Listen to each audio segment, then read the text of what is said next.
Good morning students. Last lecture आपण exercise 1.3 संपवलेली आहे बघा. पण त्यानंतर आपण काही पॉईंट्स बघितलेले. काय होतं बघा, हे त्याच्या अगोदरचंच आहे की निगेशन ऑफ कंपाऊंड स्टेटमेंट. प्रत्येक स्टेटमेंटचे आपण निगेशन्स बघितलेत बघा. आणि कंपाऊंड स्टेटमेंट म्हणजे कुठलं येणार, ज्याच्यामध्ये लॉजिकल कनेक्टिव्स आहेत असे कंपाऊंड स्टेटमेंट आपण बघितलेले आहेत. तर ते निगेशन मी परत रिवाइज करते बघा. निगेशन ऑफ कंजंक्शन म्हणजे काय? कंजंक्शन म्हणजे अँडचं निगेशन. ते काय असतं? Negation of P and Q is equal to काय लिहिता येतं? निगेशन ऑफ पी अँड असेल तर ऑर लिहायचं, निगेशन ऑफ क्यू लिहायचं. निगेशन ऑफ कंजंक्शन झालं हे. अँड असेल तर इकडे ऑर आलं. डिसजंक्शनला काय असतं? मध्ये जर ऑर साईन असलं आणि त्याचं निगेशन घ्यायचं असेल तर काय करायचं? दोन्हीला सेपरेट निगेशन आणि अँड साईन घ्यायचं. आता हे निगेशन ऑफ कंजंक्शन आणि डिसजंक्शन म्हणजे अँड आणि ऑरचं जे निगेशन आहे यालाच आपण काय म्हटलेलं आहे? डी मॉर्गन्स लॉ असं बघितलेलं आहे. लास्ट लेक्चर आपण काही लॉज पण बघितलेत बघा. त्याच्यामधले हे दोन एकत्र एक लॉ आहे. कोणता आहे? की डी मॉर्गन्स लॉ आहे. हां, तर ही कंजंक्शनचा बघितलं, डिसजंक्शन बघितलं. आता इम्प्लिकेशनचं negation. Negation of P implies Q असेल तर काय लिहायचं? P and negation of Q लिहायचं. इम्प्लिकेशन इथं परत यूज झालेलं नाही बघा. P and negation of Q असं आपल्याला लिहिता येईल. आणि डबल बाय कंडिशनल म्हणजेच काय? डबल इम्प्लिकेशन म्हणतो आपण त्याला. Negation of P double implies Q. मग त्याचं निगेशन बघा काय आहे? P and negation of Q or Q and negation of P. म्हणजे एकदा इथं P and negation of Q म्हणजे पी आहे असा क्यूला निगेशन, ते क्यू ॲज इट इज आणि पीला निगेशन. दोन्हीच्या मध्ये साईन कोणता आहे? अँड आहे. नंतर काय येणार? ते ऑर आहे. येते लक्षात? मग आता हे निगेशन ऑफ कंपाऊंड स्टेटमेंट आपण बघितलं. त्यानंतर आणि अजून आपण काय बघितलेले ते रिझल्ट्स आता इथं आपल्याला काही रिझल्ट्स बघायचे आहेत बघा, ज्याचा यूज आपण एक्झाम्पल सॉल्व करताना करणार आहे. तर याच्यामध्ये काय दिलं आहे बघा, some important result. P implies Q दिलं आहे. P implies Q is equal to आपल्याला काय लिहिता येते बघा? Negation of P or Q लिहिता येते. हां, आता इथं जो आहे तो पी डबल एम्प्लायज क्यू आहे. पी डबल एम्प्लायज क्यू म्हणजे आपल्याला काय लिहिता येईल? P implies Q and Q implies P असं आपल्याला लिहिता येतं. पुढे आता P or Q and R आहे, म्हणजे बाहेर ऑर आहे इथं अँड आहे. तर हे कोणतं आहे? P or Q and P or R आहे. आता हे डिस्ट्रीब्युटिव्ह लॉ प्रमाणे जे आपण लॉज बघितलेले त्यातलंच हे कोणतं आहे? डिस्ट्रीब्युटिव्ह लॉ प्रमाणे आहे. हां, येते लक्षात बघा सगळ्यांच्या. ते लॉज आपण बघितलेले आहेत. त्यातले मी काय सांगितलेलं की जे 4 लॉ आहेत तेच फक्त आपण यूज करणार आहे. जे मोस्टली इम्पॉर्टंट 4 लॉ आहेत ते फक्त आपण यूज करते. ते कोणते आहेत बघा? Distributive law, De Morgan's law, identity law आणि कोणता आहे? Complement law. हे आपण लॉ बघितलेले आहेत. आता एक्झाम्पल बघताना आपण हे लॉ परत यूज करणारच आहे, त्यावेळी मी सांगेन. मग आता आपल्याला निगेशन ऑफ कंपाऊंड स्टेटमेंट याच्यावरून पुढची एक्सरसाइज आहे बघा. एक्सरसाइज कोणती आहे? 1.4. लास्ट लेक्चर आपण एक्सरसाइज 1.3 बघितला. हा निगेशनचा पॉईंट आपण मागं बघितला, पण इथं आता एक्सरसाइज दिल्या त्यामुळे आपल्याला ती एक्सरसाइज घेतली पाहिजे. एक्सरसाइज नंबर काय आहे? 1.4 आहे. Exercise number 1.4. याच्यामध्ये बघा आता क्वेश्चन 1 काय सांगितलं आहे? क्वेश्चन 1 मध्ये सांगितलं आहे using rules of negation. using rules of negation, write using rules of negation, write the निगेशनचे रूल यूज करून आपल्याला निगेशन लिहायचं आहे. तर कशाचं निगेशन लिहायचं आहे बघा? Write the negations of the following. Write the negations of the following.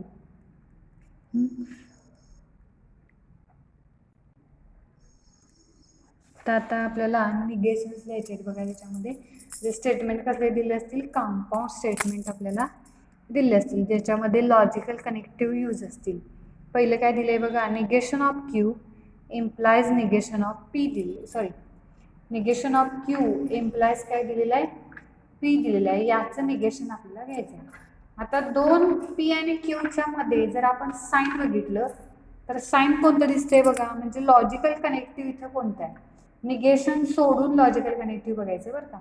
Logical connective इथं कोणतं आहे, इम्प्लिकेशन आहे. मग इम्प्लिकेशनचा निगेशनचा रूल काय आहे बघायचा. इम्प्लिकेशनचा निगेशनचा रूल मी साईडला इथं लिहिणार, काय आहे तो, की negation of P implies Q is equal to, काय लिहिता येतं, P as it is and negation of Q असं आपल्याला लिहिता येतं. पी ॲज इट इज राहील आणि निगेशन ऑफ क्यू असं आपण लिहू शकतो. तर याचं मला निगेशन घ्यायचं आहे, मग मी ॲन्सरमध्ये काय लिहिणार बघा, निगेशन ऑफ जे काय स्टेटमेंट दिलं असेल ते लिहायचं ब्रॅकेटमध्ये, negation of Q implies P असेल. निगेशन ऑफ जे काय स्टेटमेंट दिलं असतं ते ब्रॅकेटमध्ये लिहायचं. तर इथं काय केलं, इम्प्लिकेशन आहे ना दोनमध्ये, तर पी इम्प्लायज क्यू असेल तर पहिलं जे आहे पी तो ॲज इट इज लिहिला आणि दुसऱ्याला काय केलं, निगेटिव्ह साईन दिलं. मग इथं आपण इज इक्वल टू मी काय लिहिणार, पहिलं जे आहे ते ॲज इट इज लिहिणार, म्हणजे negation of Q me as it is लिहिला अँड दुसऱ्याला काय करायचं, निगेशन साईन द्यायचं. येते लक्षात सगळ्यांच्या. Negation of P implies Q काय सांगितलेलं आहे, पी ॲज इट इज लिहायचा, क्यूला निगेशन द्यायचं. तेच मी काय केलं, पीच्या ठिकाणी जे काय असेल, पी म्हणजे इथलाच पी घ्यायचा नाही, इम्प्लिकेशनच्या लेफ्ट साईडला काय आहे ते ॲज इट इज लिहायचं आणि इम्प्लिकेशनच्या पुढं जे काय आहे त्याला निगेशन साईन द्यायचं.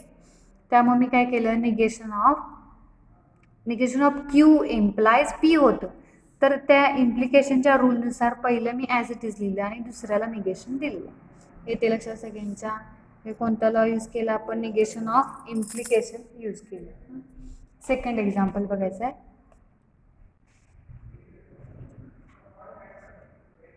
सेकंड एक्झाम्पल आहे P and negation of Q. आता मध्ये लॉजिकल कनेक्टिव्ह कोणता आहे, तर दोन्हींच्या मध्ये लॉजिकल कनेक्टिव्ह कोणता आहे, तर ते कोणतं आहे, ॲडचं आहे. मग ॲडचा रूल काय आहे, negation of P and Q is equal to, इथं आहे बघा कंजंक्शन म्हणजे and, negation of P and Q is equal to, दोन्हीला सेपरेट निगेशन आणि मध्ये ऑर साईन. तसं मी आता इथे याचं पण निगेशन लिहिणार, negation of P and negation of Q is equal to, काय करायचं, याचं निगेशन कसं घेणार, दोन्हीला सेपरेट निगेशन द्यायचं. पहिलं काय आहे, पी आहे त्याला सेपरेट निगेशन दिलं, नंतर क्यू आहे त्याला ऑलरेडी इथे निगेशन ऑफ क्यू आहे आणि त्याला बाहेर मी निगेशन दिलं आणि मध्ये साईन कोणतं येणार आहे बघा, इथं मध्ये अँड आहे इकडं, त्यामुळे इथं काय येईल, ऑर साईन येईल. तो रूल आपण यूज केला, negation of P or negation of Q असं येईल. मग आता याच्यामध्ये काय झालं बघा, is equivalent negation of P or, मला अजून पुढं काय लिहिता येणार आहे बघा, निगेशन ऑफ निगेशन, जे एकाच स्टेटमेंट जातात डबल निगेशन आहे, तर negation of negation is equal to as it is ते स्टेटमेंट लिहायचं. इथं मी 5 नंबर देऊन ठेवला आहे बघा, निगेशन ऑफ कंपाऊंड स्टेटमेंट मी लिहिली, फक्त बुकमध्ये 4च दिलेले आहेत, पण आपण इथं असं म्हणू शकते की negation of negation, negation of negation म्हणजेच काय लिहिणार मी, negation of P is equal to किती लिहिता येतं, फक्त पी असं आपल्याला लिहिता येईल. तो फॉर्म्युला मी इथं यूज केला. त्या फॉर्म्युलानुसार मी काय केलं, निगेशन तिथे लिहिलं. नेक्स्ट थर्ड बघूया आता आपण एक्झाम्पल. थर्ड एक्झाम्पलमध्ये काय दिलं आहे बघा, P or negation of Q दिलेलं आहे. मग याचं निगेशन काय येणार, negation of P or negation of Q येणार इज इक्वल टू, मध्ये लॉजिकल कनेक्टिव्ह कोणता आहे, ऑर लॉजिकल कनेक्टिव्ह आहे, ऑरसाठीचा रूल काय आहे तो यूज करायचा. दोन्हीला सेपरेट निगेशन, मध्ये साईन कोणतं येणार आहे, अँड साईन येईल, म्हणजे इथं negation of P and double negation आलं बघा, निगेशन ऑफ निगेशन म्हणजे इथं काय राहणार आहे, फक्त क्यू राहील. इथं रिझनमध्ये आपण काय लिहिणार सांगा, कोणता लॉ यूज केला, negation of P or Q is equal to negation of P and negation of Q. आता हे बऱ्यापैकी सगळ्यांना माहीत झालेलं आहे निगेशनचे रूल, त्यामुळे मी ते असं लिहिले. हे थर्ड एक्झाम्पल झालं. पुढे बघूया आपण एक्झाम्पल नंबर 4. काय दिले बघा पुढं, ब्रॅकेटमध्ये दिले P or negation of Q and R दिलेले. आता ब्रॅकेट म्हणजे एक पी किंवा क्यू कन्सिडर करायचं आणि अँड आर असं येणार बरं का. म्हणजे लॉजिकल कनेक्टिव्ह इथे कोणतं यूज केलं आहे, दिसतंय ऑर पण दिसतंय अँड पण दिसते, पण हा ब्रॅकेट आणि हे आर या दोन्हीमधलं लॉजिकल कनेक्टिव्ह कन्सिडर करायचं. हा ब्रॅकेट आणि हे आर या दोन्हीमधलं लॉजिकल कनेक्टिव्ह काय आहे ते अँड आहे लॉजिकल कनेक्टिव्ह. म्हणजे आपल्याला पहिला जो लॉ यूज करावा लागेल याच्यासाठी तो कोणता असेल अँडचा असेल आणि नंतर पुढे जायचं. मग अँडचा लॉ काय आहे आता माहिती आहे सगळ्यांना निगेशनचा. हे इज इक्विव्हॅलंट टू इथं काय येणार बघा निगेशन. आता ही एक टर्म आणि आर दुसरी टर्म म्हणजे हे पी स्टेटमेंट आहे हे क्यू स्टेटमेंट आहे. मी दोन्हीला सेपरेट निगेशन देणार म्हणजे ब्रॅकेटला निगेशन जाईल P or negation of Q. आता इथं मध्ये अँड आहे तर इकडे काय होणार ऑर होणार आणि आरला पण निगेशन जाईल निगेशन ऑफ आर येईल. पण अजून हे आपले संपले नाही आहे एक्झाम्पल. कारण काय झालं ब्रॅकेटच्या बाहेर अजून ऑर निगेशन साइन आहे आणि ब्रॅकेटमध्ये ऑर आहे. म्हणजे आपल्याला परत इथं लॉ यूज करता येईल कोणता तर डिस्जंक्शनचा लॉ आपल्याला यूज करता येईल. ऑर आहे तर मध्ये काय करायचं अँड लिहायचं आणि दोन्हीला काय करायचं असतं निगेशन साइन द्यायचं असतं. मग मी इथं आता लिहिणार तसं निगेशन ऑफ पी ऑर ऐवजी इथं अँड येईल निगेशन ऑफ क्यू येईल. इथे डबल निगेशन आलं बघा ऑर इकडे काय आहे निगेशन ऑफ आर आहे. म्हणजे हे मी इज इक्विव्हॅलंट टू पुढे अजून काय लिहू शकतोय निगेशन ऑफ पी अँड इथे काय येणार निगेशन ऑफ निगेशन इथं काय येईल क्यू येईल और इथे निगेशन ऑफ आर येईल. बघा येते का लक्षात negation of P and Q और निगेशन ऑफ आर येईल. इथं कोणते लॉ यूज केले इथं पहिला जो आपण लॉ यूज केला तो कोणता होता पहिला लॉ कोणता कंजंक्शनचा म्हणजे तो लिहायचा negation of P and Q is equivalent to negation of P or negation of Q. इथं कोणता लॉ परत ऑरचा लॉ यूज केला. इथं आपण जो लॉ यूज केला negation of P or Q is equivalent to negation of P and negation of Q. इथं कोणता लॉ यूज करणार आपण negation of negation is equivalent to किती लिहिता येतं आपल्याला पी लिहिता येतं. असे 3 लॉ आपण एकाच एक्झाम्पलमध्ये यूज केले. नेक्स्ट नंबर 5 बघूया आता. नेक्स्ट एक्झाम्पल नंबर 5 याच्यामध्ये काय दिलंय बघा P implies P or negation of Q. Implication आहे. आता इथे जर ऑब्झर्व केलं तर P एक स्टेटमेंट आहे इम्प्लाइज इथं ब्रॅकेट आहे म्हणजे हे P आणि हा ब्रॅकेट म्हणजे Q होईल. P इम्प्लाइज Q म्हणजे Q ऐवजी हा ब्रॅकेट दिला तर इम्प्लिकेशनचा रूल इथे यूज करायचा. आता मी हे पहिला लिहून घेतो निगेशन ऑफ P इम्प्लाइज आणि bracket P or negation of Q is equivalent to काय चेंज येईल त्याच्यामध्ये बघायचं. मग त्याच्यासाठी आपल्याला लॉ यूज करावा लागेल कोणता इम्प्लिकेशनचा लॉ यूज करावा लागेल. इथं आहे बघा निगेशन ऑफ इम्प्लिकेशन काय आहे ते negation of implication negation of P implies Q is equivalent to किती दिले निगेशन बघा P and negation of Q दिलेलं आहे असं दिलं आहे निगेशन. हे निगेशन मी इथे यूज करणार P ॲज इट इज आणि सेकंडला निगेटिव्ह साईन द्यायचं. ते पहिला जो P आहे तो मी ॲज इट इज लिहिला मध्ये साईन कोणता आहे अँड आहे सेकंड जे काय असेल त्याला निगेशन साईन सेकंड म्हणजे आपल्या इथं ब्रॅकेट आहे तर मी ब्रॅकेटला निगेशन साईन दिलं. मग ब्रॅकेटमध्ये ज्या काय टर्म्स असतील त्या ॲज इट इज लिहायच्या negation of P or negation of Q हां इज इक्विव्हॅलंट टू. आता अजून ब्रॅकेटच्या बाहेर निगेशन साईन आहे ब्रॅकेटमध्ये लॉजिकल कनेक्टिव्ह ऑर दिसतोय त्यामुळे आपल्याला याचं निगेशन परत इथं आता घ्यावंच लागेल. काय येणार बघा मग आता P अँड ऑर असेल तर काय करायचं दोन्हीला सेपरेट निगेशन द्यायचं आणि मध्ये साईन कोणतं येणार आहे अँड येईल निगेशन ऑफ P आणि इथे काय येणार निगेशन आणि निगेशन ऑफ Q येईल. मग हा कोणता लॉ यूज केला आपण इथं डिसजंक्शनचा लॉ यूज केला. बघा येते का लक्षात आपण वरती लॉ बघितलेले आहेत सगळे डिस्टिंक्शनचा लॉ यूज केला. मग P अँड इथे काय येणार निगेशन ऑफ P अँड आता इथे डबल निगेशन आलं निगेशन ऑफ निगेशन म्हणजे ॲज इट इज ते स्टेटमेंट राहील. हे काय मिळालं बघा याचं निगेशन मिळालं इम्प्लिकेशनसाठी आपण रूल यूज केला आणि ते निगेशन मिळालं. येते लक्षात सगळ्यांच्या. आता यात अजून 2-3 एक्झाम्पल आहेत जी तुम्हाला मी सॉल्व्ह करायला देणार आहे असाइनमेंटसाठी. तर आपल्याला पुढे जायचं आहे. आता दुसरा क्वेश्चन बघायचा आहे बघा, क्वेश्चन नंबर 2. मी आता पुढचा क्वेश्चन घेतोय. क्वेश्चन नंबर 2 ज्याच्यामध्ये काय सांगितलंय बघा, रीराईट the question number 2 रीराईट the following statements. Rewrite the following statements without using if then. Rewrite the following statements without using if then. पहिलं स्टेटमेंट काय दिले बघा,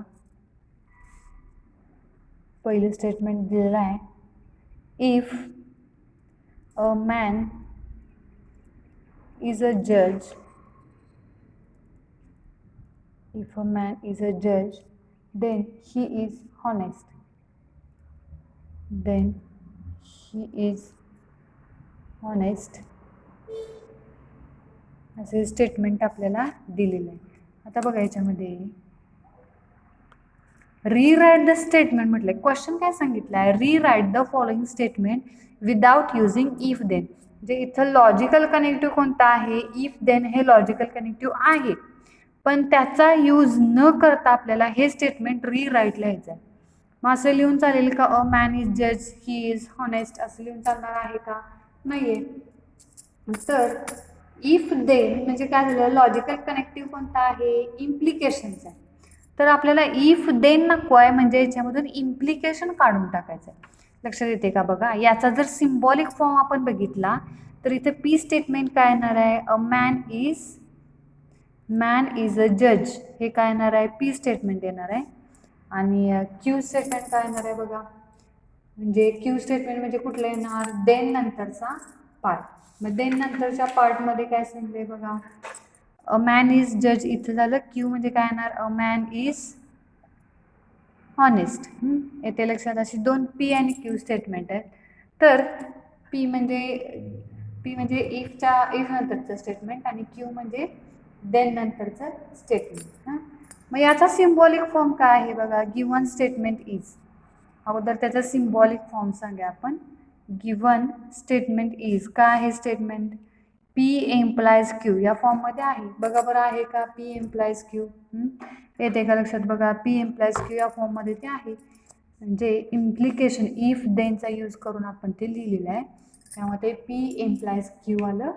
मग पी एम्प्लाइज क्यू सोडून आपल्याला दुसरं काहीतरी लिहिलं पाहिजे, म्हणजे इफ देन त्याच्यामधून जाणार आहे. म्हणजे इफ देन काढून आपल्याला लिहायचं आहे. त्याच्यासाठी हे सम इम्पॉर्टंट रिझल्ट म्हणून आपण जे मगाशी बघितलेले बघा त्यांचा यूज होणार आहे. त्याच्यामध्ये पहिलाच रिझल्ट काय सांगितलं आहे बघा, की P implies Q is equal to आपल्याला काय लिहिता येणार आहे, negation of P or Q लिहिता येणार आहे. मग मी असं म्हणणार,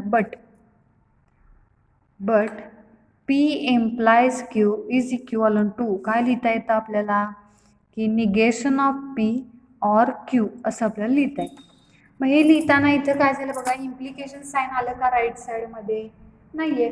मग याच्यावरनं आपण हे दोन्ही जर इक्वल असतील तर हे स्टेटमेंट मी या फॉर्ममध्ये पण लिहू शकते. म्हणजे मी काय करणार बघा आता, देअरफॉर गिवन स्टेटमेंट इज किंवा given statement can be written as, given statement रीराईट करतोय ना आपण, given statement can be written as, परत ते आपण कसं लिहिणार बघा, negation of P or Q लिहिणार ना. म्हणजे काय येणार, अ मॅन इज अ जज आहे पी स्टेटमेंट, तर इथं काय येणार, ते इथं पीला निगेशन आहे ना फॉर्म्युल्यात, बट पी इम्प्लाइज क्यू जर बघितलं तर negation of P or Q आहे. म्हणजे इथे काय येणार, a man is not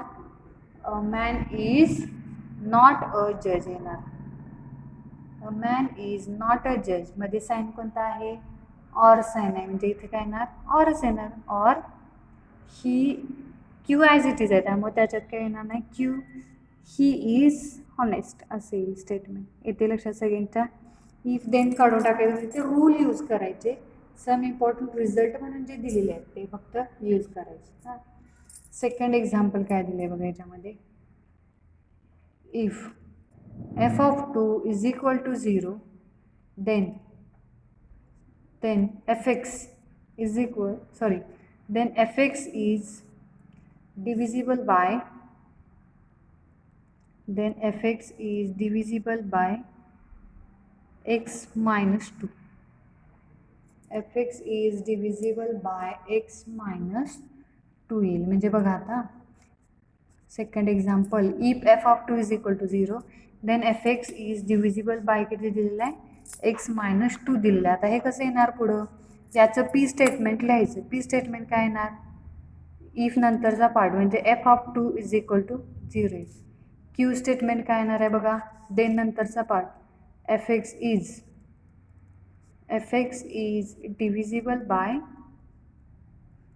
x minus 2 असेल. हां, पी आणि क्यू स्टेटमेंट झालं. मग याचा सिम्बॉलिक फॉर्म लिहायचा पहिला, किंवा given statement is, logical connective कोणता आहे, इफ देनच आहे, त्यामुळे गिवन स्टेटमेंट इज काय येणार ते पी इम्प्लायज क्यू येणार. मग आपण परत तो रिझल्ट यूज करू शकते. पुढं मी लिहिणार बट, काय लिहिता येईल मला इथं, but P implies Q is equivalent to negation of P or Q असं आपल्याला लिहिता येणार आहे. But P implies Q is equivalent to negation of P or Q. Therefore given statement कसं लिहू शकणार आहे बघा आपण, can be written as, given statement can be written as, कसं लिहिता येईल बघा, निगेशन ऑफ पी, म्हणजे पहिल्याला निगेशन, म्हणजे मी इथं काय लिहिणार, पहिलं स्टेटमेंट निगेशन येणार, F of 2 is equal to 0 आहे, तर इथे मी काय लिहिणार, F of 2 is not equal to 0. याच्या अगोदर कोणतं साईन वगैरे आहे का, इम्प्लिकेशन वगैरे नाही आहे, त्यामुळे पीचं फक्त निगेशन, जे काय असेल ते निगेशन. और Q statement as it is लिहायचं. काय येणार Q statement, F x is divisible by x minus 2 असेल. fx is divisible by x minus 2. येते लक्षात. पुढचे एक्झाम्पल आपण नेक्स्ट लेक्चरला बघूयात.